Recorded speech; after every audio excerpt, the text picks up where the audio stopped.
Good morning. I want to talk about light and dark today. Today's the winter solstice, and it's a time of in between. So, what is it to mean? What does this mean to be in between? Um, we've entered into what's known as liminal space, what the Irish call thin. I like that the best myself. We're in thin space, where the barriers between whatever and whatever are thin. So if you think about liminal space, the in-between times, these are the times when the magic of the world happens, the mystery. I enjoy being in the woods. I like to camp. Liminal space between night and day, between day and night, is a time of great beauty in the forest.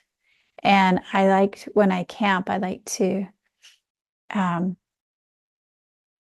sorry, I like to get to the place early enough that I can set up the tent and then have everything ready for dinner and then go and sit somewhere very quietly, usually by water if I can.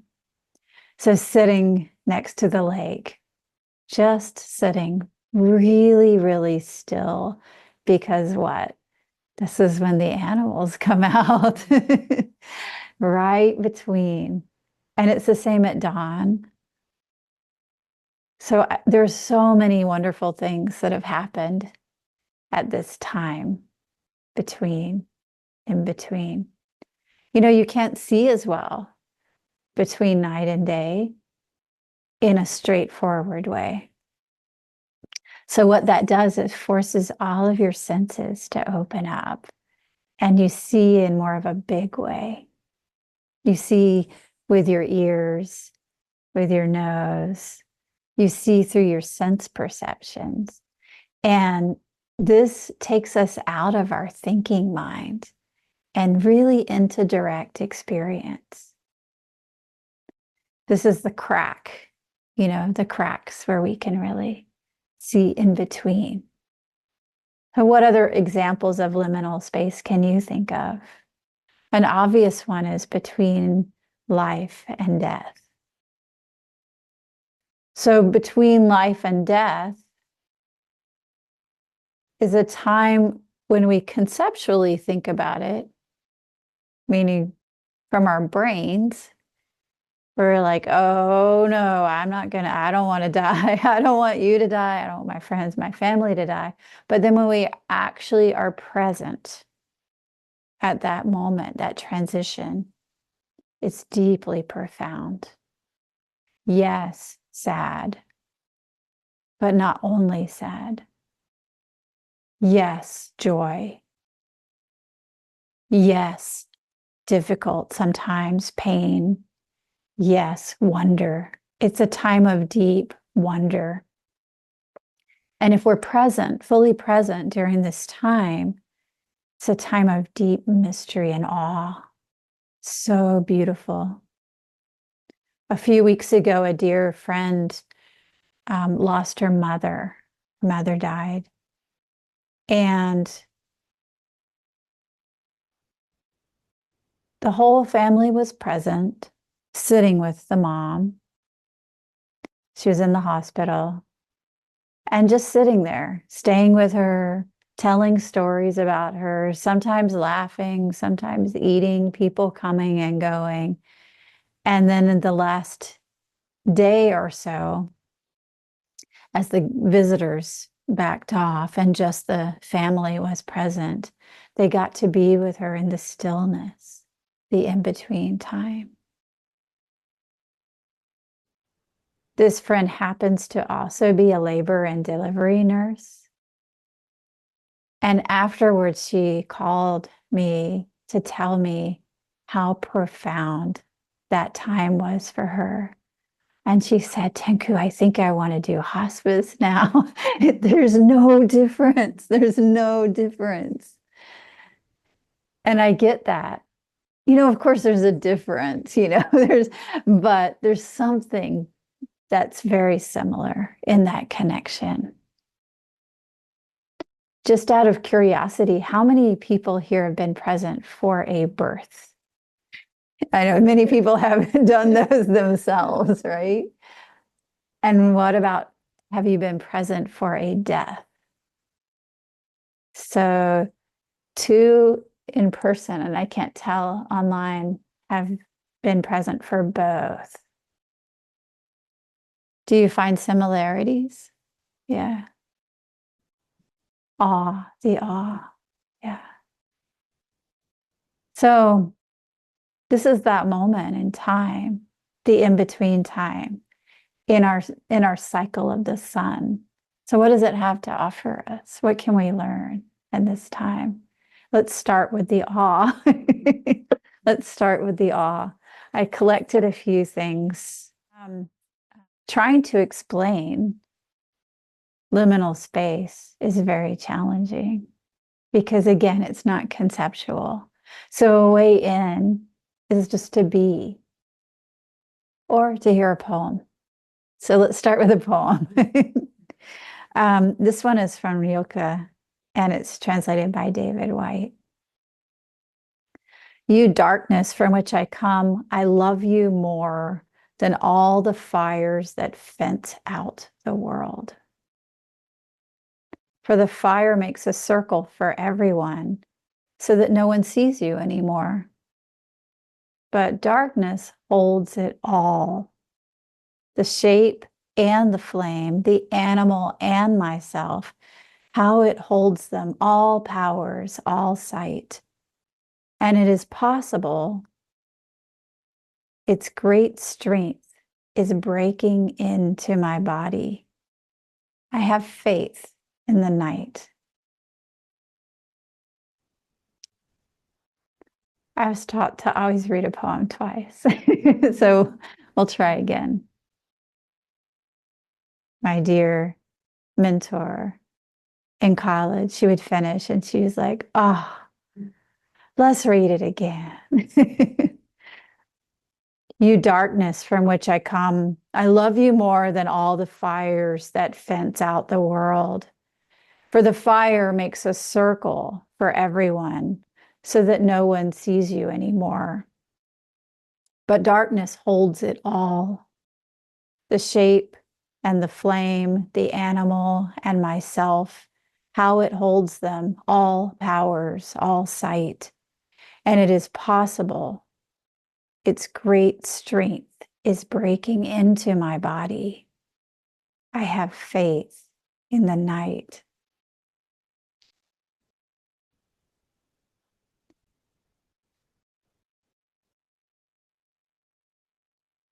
So just let that be. Darkness in Zen represents emptiness. Emptiness contains everything. So we sometimes think of it the opposite way in our brains. But the reality is darkness holds all.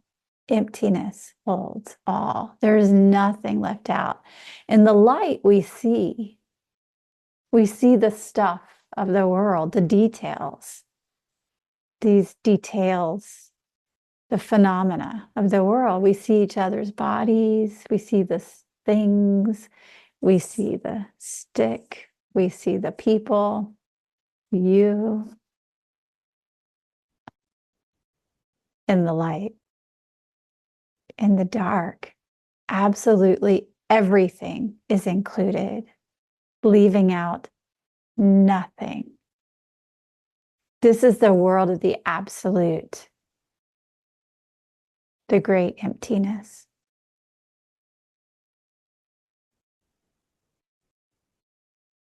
So in this way, Darkness is not something to be afraid of, although it does, again, contain awe. And sometimes when we first feel those sparkles of awe, it can be frightening. Come back to the example of the forest. As we're sitting in the forest, for those of you who do that, and in the city, I think it's similar, when you're walking in the city at dusk, there's kind of a sparkly magic that starts to happen. So as the darkness comes in the forest and the animals do come out, there's like I just saw a bear. Oh my goodness. There's a little bit of tingly fear that's mixed with the beauty of it. And this is part of it. The not knowing, the wonder, the great question.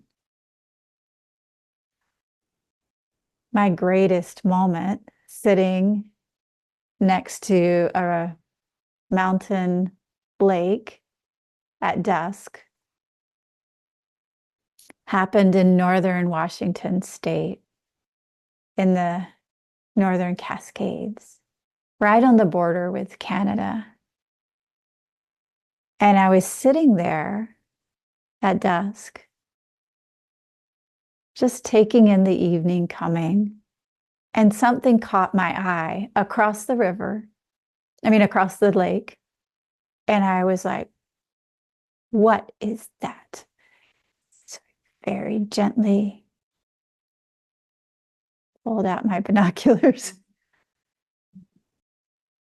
and looked. Even now, I can feel the awe. I feel that wonder. The second my binoculars focused, though I had never seen this animal in my life in person, I knew what it was. I dropped the binoculars and I was trying to stay quiet. And I said, it's a wolverine. I saw a wolverine. I knew. I was so excited. When I was a child, one of my favorite things to do was to go downstairs into the basement where the books were and look in the animal book. I knew the page. I would open it and I would look at the wolverine and I would scare myself. But I loved it too. They're very fierce. Do you know that a wolverine can take down a moose or a grizzly bear? So not always, perhaps, but they're not big. They live in the snow. Why I was so enchanted with them when I grew up in Florida, I have no idea. But I knew exactly what that was the minute I saw it. And even now I feel that wonder tinged with fear. And that's part of it. The not knowing is part of the wonder. The tinge of fear is part of the not knowing. When we can learn to stay present in this in between, then the infinity is possible. If I had not been present and still at that one moment, I wouldn't have had that glimpse. But there I was. And even now, when I think about it, I feel so amazed, like crying and laughing at the same time, and there are no words, and you want to jump up and down, but you need to be still, and all of those things. That is the coming together of light and dark. And this is where our practice really blooms and grows. This is why we sit here in the silence, letting go of our thoughts, letting go of all the details of life, so that we can truly come into this present moment, this moment where everything is possible. and nothing is left out.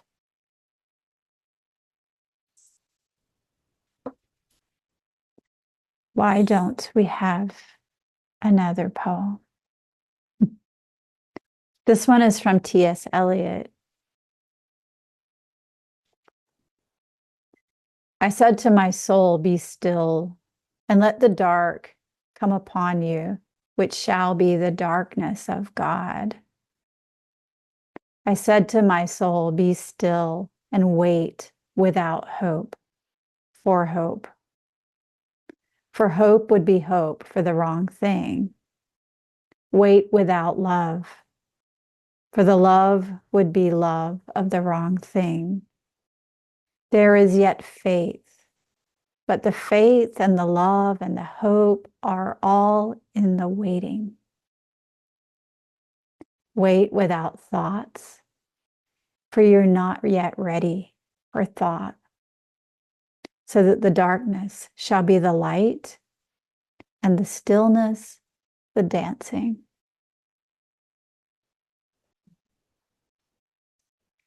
I'll read it again.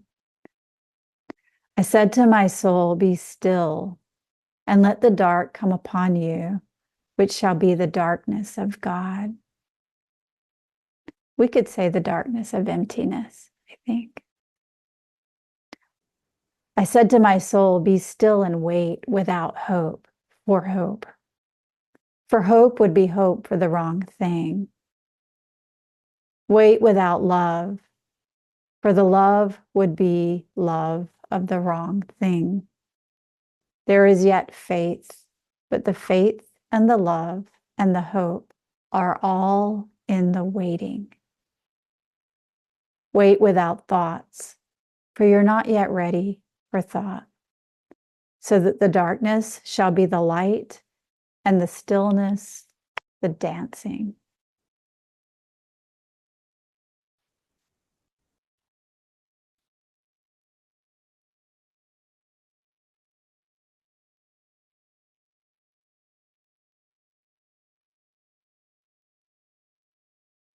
We sit zazen daily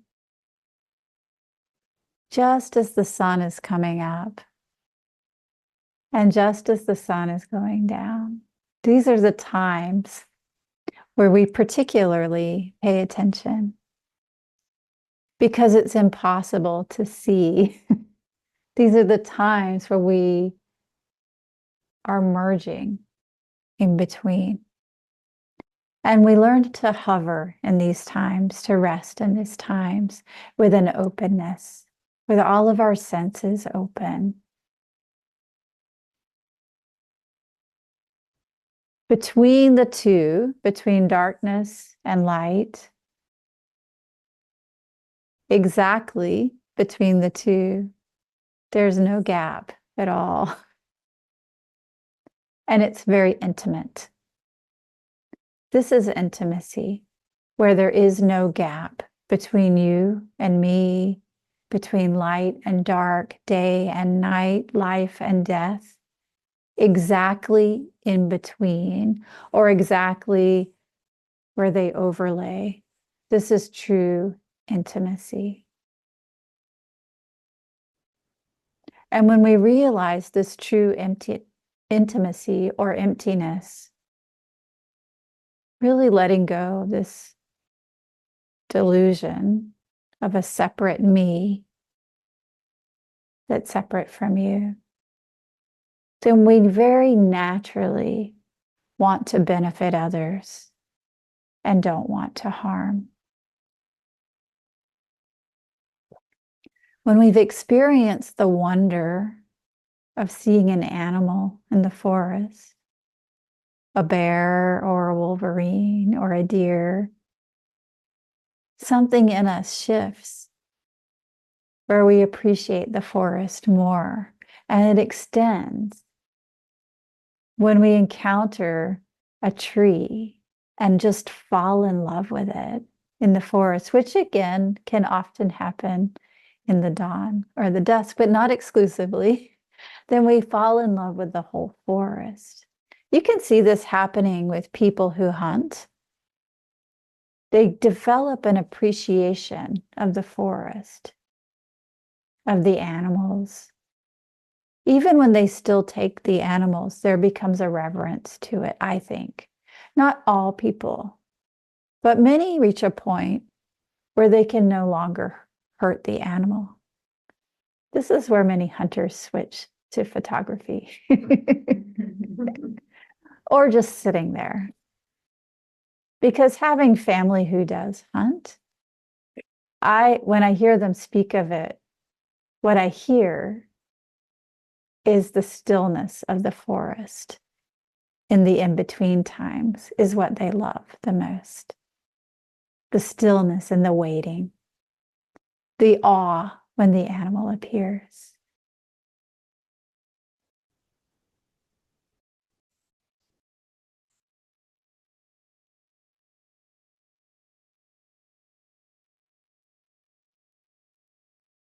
The waiting isn't a waiting for something, for the next thing. It's a letting go of our ideas about what the next thing should be and resting in what is. As we rest in what is, again, infinite possibility is here. When we wait for something, our ideas about that thing that we're waiting for block us from what is, just as in the poem I just read. We wait, just to be present. Everything is here. So this is the lines from the Harmony of Difference and Equality that we just chanted. In the light, there is darkness, but don't take it as darkness. In the dark, there is light, but don't see it as light. Light and dark oppose one another like the front and back foot in walking. The front and back foot in walking. As you're walking, do you think, okay, now I'm putting my foot forward and the other foot is backward. And now I'm putting this second foot forward and no, we don't. I don't think we do. There's a flow. And can you really separate it out? Because as soon as the front foot moves, the back foot moves. And as soon as and in this way, there's a flow to the universe. The front and back foot in walking, light and dark oppose one another. And they're completely together.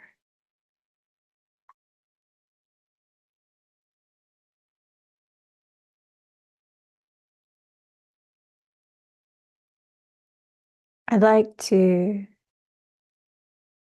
end somewhat randomly, as this whole talk has been, with a line from a poem from the Diamond Sutra. We'll be studying the Diamond Sutra starting in February. So if you'd like to join, please sign up. The Diamond Sutra is marvelous and it's so full of awe. So when I was first practicing with this verse, just hearing the verse in my head made me feel so full of wonder and full of unanswers. Oh, this is it. View all conditioned existence like this: a dream, a fantasy, a bubble, a shadow, also like dew, also a bolt of lightning. View all conditioned existence like this: a dream, a fantasy, a bubble, a shadow, also like dew, also a bolt of lightning.